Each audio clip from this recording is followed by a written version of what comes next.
Hi, my name is Rebecca Heller. I'm one of the college counselors here at Viewpoint School, and I'm going to be talking about getting your creative work out into the world through self-publishing. I never intended to be a writer. In fact, in high school, I wasn't very good at it. I had to work really hard to improve, and even when I did, I didn't consider it as like a career aspiration. But then one day, I fell in love with surfing. 15 years ago when I moved to LA, the first thing I wanted to do was get on a surfboard. And once I did, I was totally hooked. I was so passionate about it that I decided to start writing articles and online magazines and websites, and they were getting published. And it wasn't long before my stepmom suggested that I put a book proposal together for a how-to surf book for girls. So I did. I was working in the film industry at the time, and I had connections to book agents, so I sent it around to a few of them, and one of them decided to pick it up and took it around to publishers. And in 2005, Surf Like a Girl was published by Three Rivers Press. So I'd written a book, and I thought, this is fun, let me try another. So I thought, what other how-to books for girls need to be out there? And the next obvious one seemed to be skateboarding. Now, between you and me, I'm not a very good skateboarder. So I partnered up with a woman named Patty Segovia, who was the founder of the All-Girl Skate Jam, and she and I created Skater Girl, which Ulysses Press released the next year. So all of a sudden, here I am, a writer with 2 books out in the world. But I wasn't a writer. I didn't want to spend all day writing, and I didn't want to write about things I wasn't passionate about. So real life continued, and if this was a film, this would be the montage sequence. I went to graduate school, I got married, I came to work at Viewpoint, and I got after I got my master's degree, and I had a baby. And all this time, I was working on a young adult novel. During this time also, they decided not to do any more runs of Surf Like a Girl, and so they gave the rights back to me. And I also lost my agent. So now I had to decide, what did I want to do? Did I want to go the traditional publishing route, or did I want to try and self-publish?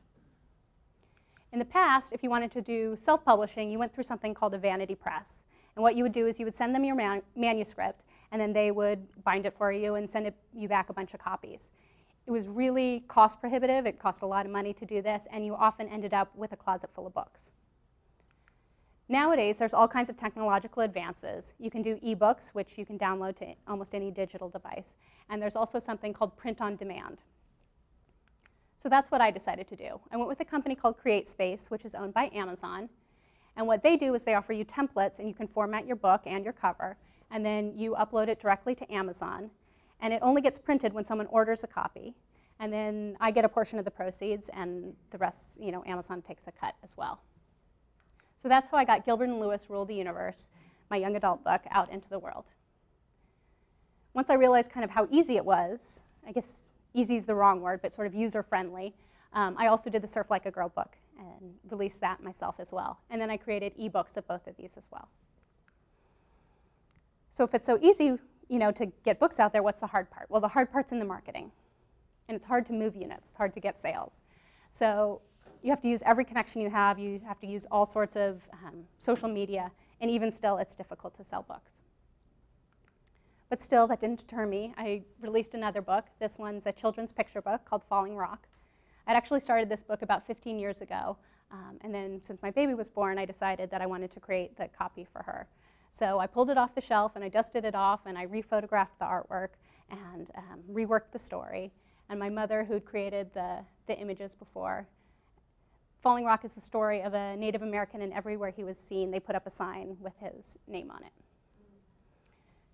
So I released this again through CreateSpace and as an ebook. So that's my message to you. If you have something you're working on, put it out into the world. Make sure it's its best version of itself. You're going to need to edit or rehearse, if you're an actor or a dancer, a lot before you put it out there. Use all your connections. None of these projects would have been possible without all the help I received from various people. And then you have to let it go. You have to let it go without expectations of what's going to happen to it. And then you have to not take what people say about it too seriously, both the good and the bad. And you probably won't get rich doing this, but you never know, maybe you will. A very wise man once told me, just as an oak tree releases its acorns without concern of their ultimate destination, so too put your work out into the world. Thank you.